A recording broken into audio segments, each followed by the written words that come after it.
The tension was palpable within the Capitol's walls, every seat taken, every corner filled by a dense crowd. Press badges glinted, interns whispered updates, and smartphones silently recorded the impending event. The room, packed to bursting, held its breath. Outside, cable news trucks clogged the street, their anchors already live, heralding the day's marquee event, Elon Musk's testimony before the House Oversight Committee.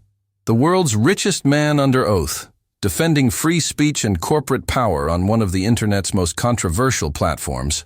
X, one of them proclaimed. Elon Musk sat alone at the witness table, no entourage, no legal team. Just him, a glass of water, and a stack of notes he barely glanced at. His black jacket, plain and devoid of flashy logos, mirrored a calm, focused demeanor. He waited. The arrival of Representative Jasmine Crockett, preceded by a reputation as a sharp, unyielding, combative politician, was imminent.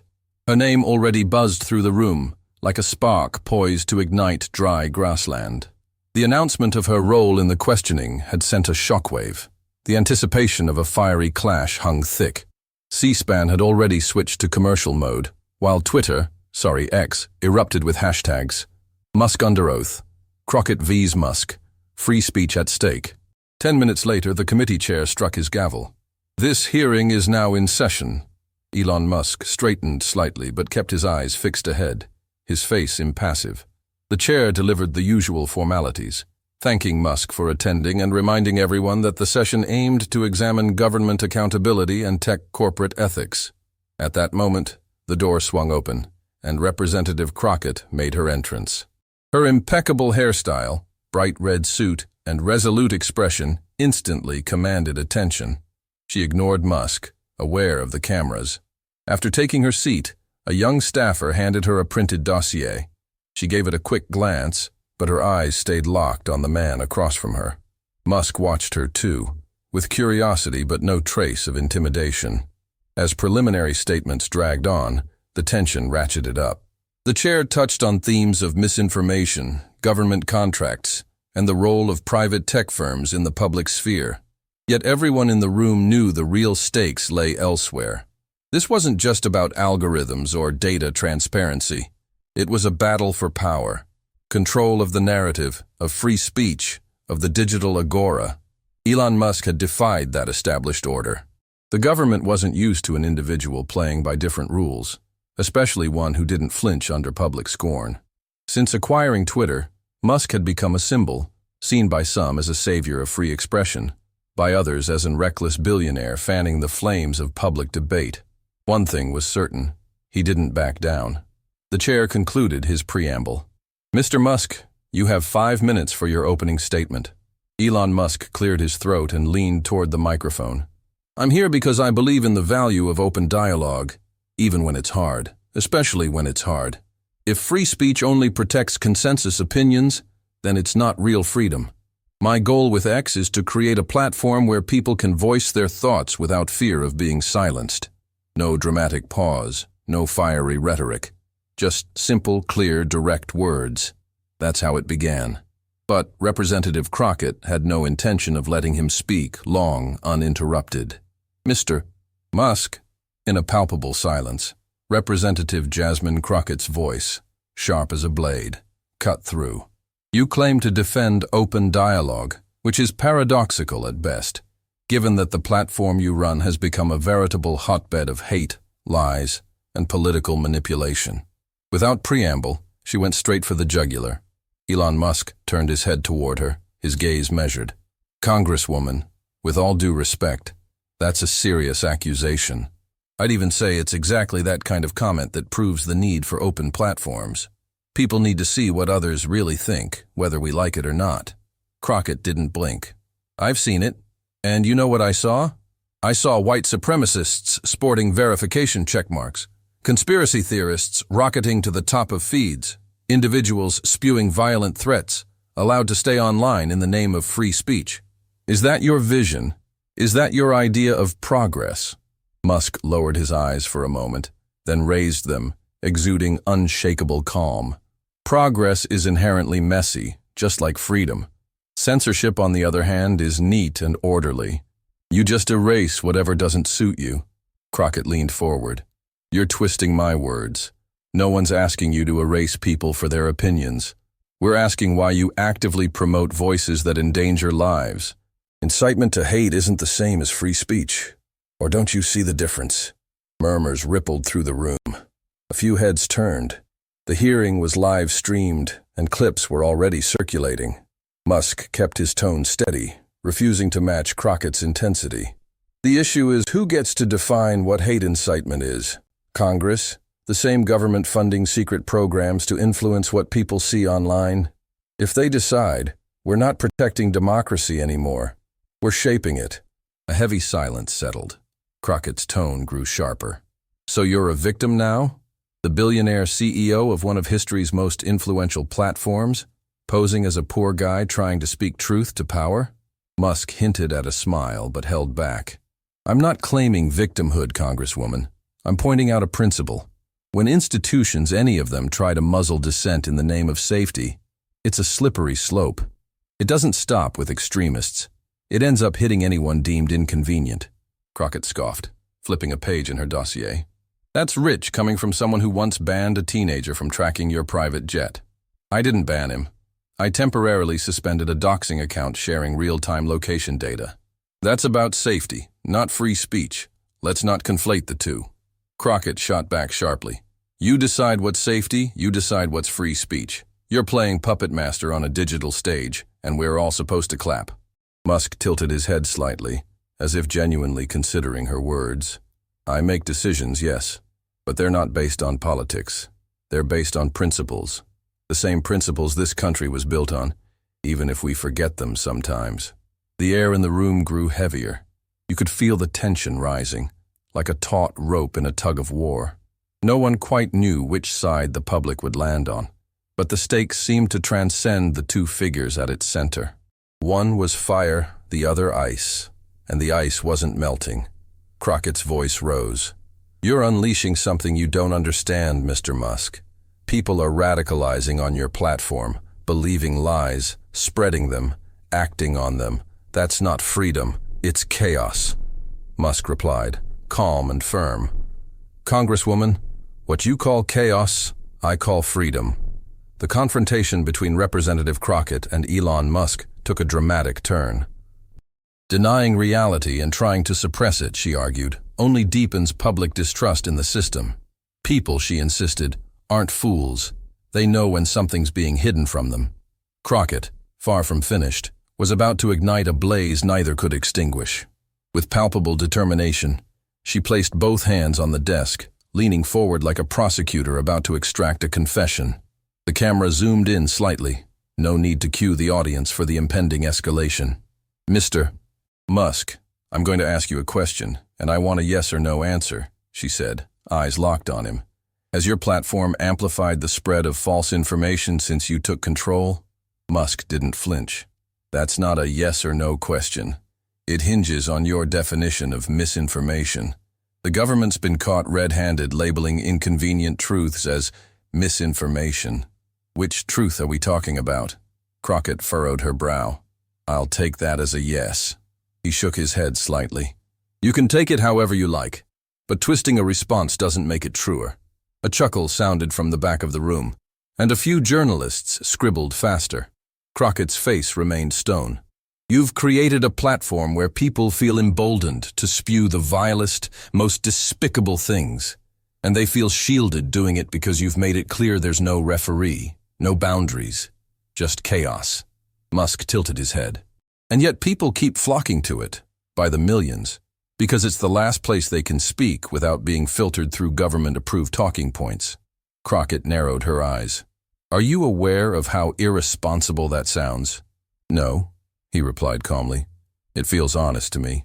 A silence, brief but long enough to thicken the tension, took hold. The committee chair shifted in his seat, but didn't intervene. The exchange had taken on a life of its own. Crockett drew a breath that sounded more like a frustrated sigh. You're setting yourself up as a martyr, Mr. Musk.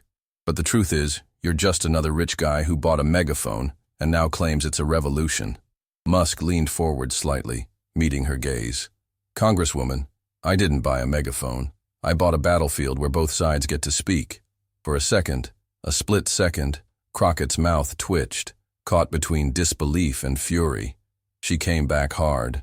You allow accounts that spread conspiracy theories about elections, vaccines, school shootings, real tragedies that have shattered families. You let those tragedies get turned into content. I also let people question institutions, Musk countered. Because when you gag questions, trust crumbles. Not everyone's right to speak, but silencing everyone might be. You sound like a man who's never lost someone to lies, she said coldly. He paused. I've lost plenty, but I've never lost my ability to think for myself, and I won't let anyone take that away. A ripple went through the room. Some members leaned back, others traded quick glances, while others stayed blank-faced. Crockett flipped a page in her notes, her voice rising again. You claim this is all about principles, but let's be real. You love the attention. Chaos benefits you. The headlines, the controversy. It's good for your brand. Musk didn't answer right away. He held her gaze, then said, If I wanted applause, I wouldn't be sitting here. Silence. No comeback this time. Crockett froze for a beat, then adjusted her mic. The committee chair leaned in to speak, but stopped, sensing the room wasn't ready to move on. Musk settled back. Sitting slightly in his chair, hands still clasped, he said, I don't enjoy conflict, Congresswoman. I'd rather build than fight. But if speaking plainly means getting dragged into hearings like this, so be it. I'll show up every time. Crockett wasn't done, though, and the next thing out of her mouth would shift the room's atmosphere from tense to explosive. Representative Crockett gripped her microphone like it might slip away. The edges of her voice had sharpened. So, let me get this straight. You're just a humble guy sitting in the power seat, telling everyone how to interpret reality? Elon raised an eyebrow. No. I'm someone who built a platform and said, speak freely. That's very different. She shook her head, almost laughing. You're playing word games, Mr. Musk. You claim neutrality while your algorithms amplify the ugliest voices, because outrage pays, doesn't it? I don't run the algorithms for outrage, he replied. I've tuned them to reduce manipulation.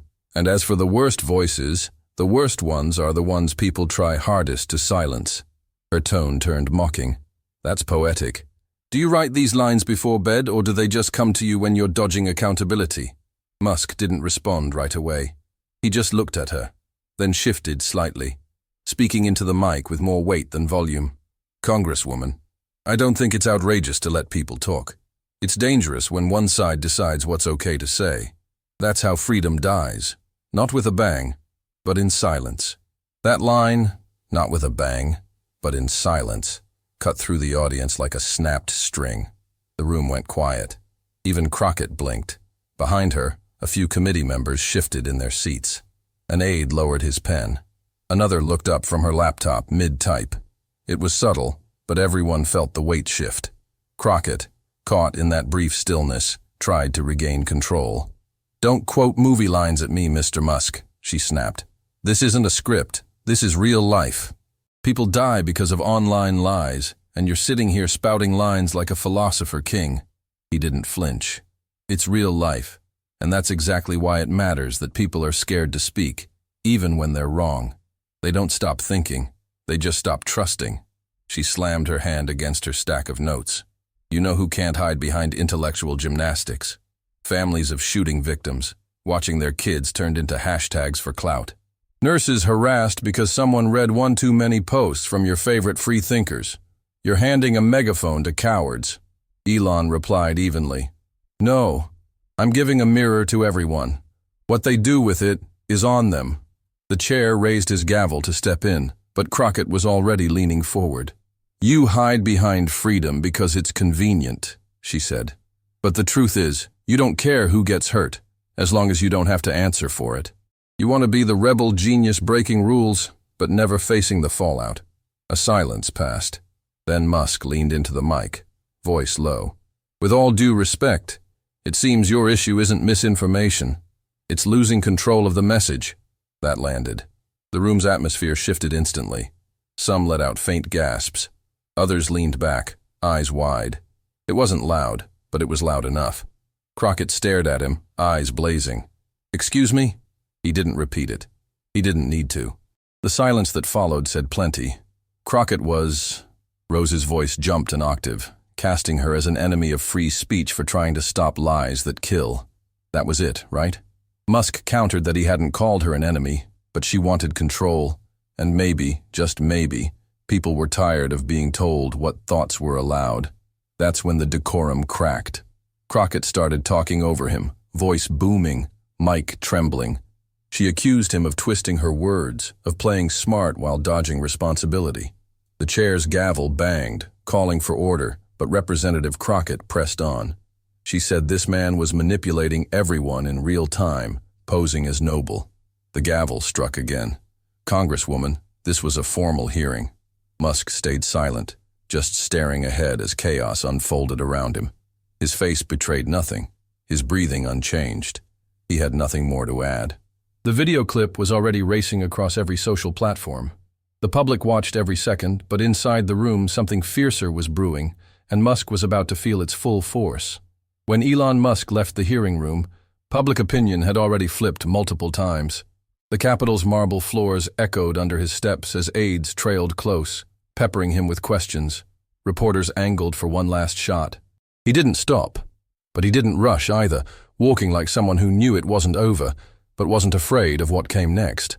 Back in the room, Representative Crockett still sat, jaw tight, papers splayed before her, as if they could explain why she didn't feel like she'd won. Outside, the sidewalk buzzed with energy. A group of Baltimore University students had gathered behind barricades, phones out, hoping to glimpse Musk. Two held handmade signs. "Free speech isn't optional," and "Platforms aren't publishers." A reporter from Des Moines shoved a mic forward. "Mr. Musk, do you regret anything you said in there today?" He paused just long enough to meet the reporter's eyes. "No," he said. "If I regret anything, it's that we're having this conversation so late." By noon, the clash was headlining every outlet, not just the usual news channels. Local stations in Flagstaff, Mobile, and Toledo looped the moment Musk dropped his line about control and silence. Clips exploded on X. One posted by a Tulsa podcaster titled, "He didn't raise his voice, he didn't need to," hit 3.2 million views before the hour was up. On the other side of the screen, reactions split. Some said Jasmine Crockett had exposed Musk for what he was, an unchecked billionaire. Others argued she'd proven Musk's point. Shouting louder doesn't make you right. But what made the clip stick was Musk's calm, his refusal to be baited. He hadn't tried to out-talk her, hadn't mocked her. He'd let her yell and stayed steady. That rattled people in different ways. A Santa Fe public radio segment brought in two media professors. One praised Crockett for holding power to account. The other said if your opponent looks like a monk and you look like you're on fire, no matter how valid your points, you've already lost the optics. Meanwhile, at Tesla's Fremont campus, employees gathered in the break room. Not because they had to, not because it was required, but because they were curious. Some laughed at the memes circulating. In the echo of virtual hallways, Slack channels bore silent witness. Others, riveted, nodded quietly as Elon Musk defended the mirror effect of social media. "He doesn't talk like a politician," one noted, "or a COO," another shot back. That night, late-night talk show hosts were already tweaking their monologues to fit the hearing. In Phoenix, a Vietnam vet named Paul Ramirez watched the full replay from his recliner, arms crossed. He had no special love for tech giants, but as the hearing wore on, he leaned forward. "This guy doesn't blink," he remarked to no one in particular. Across the country, people who usually ignored congressional hearings tuned into this one because it didn't feel like political jargon. It felt like something else, like two worlds colliding in a Kansas City recorded podcast. Later that night, the host said, "This wasn't a tech debate, it was a fight for control.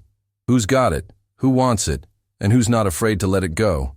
Crockett was home by then. Her team handled interviews, trying to manage blowback and praise. It was all mixed. Some lauded her fire, others said she'd let emotion outstrip substance. An Arlington local paper wrote, "Crockett came to win, Musk came to remind us it's not a game."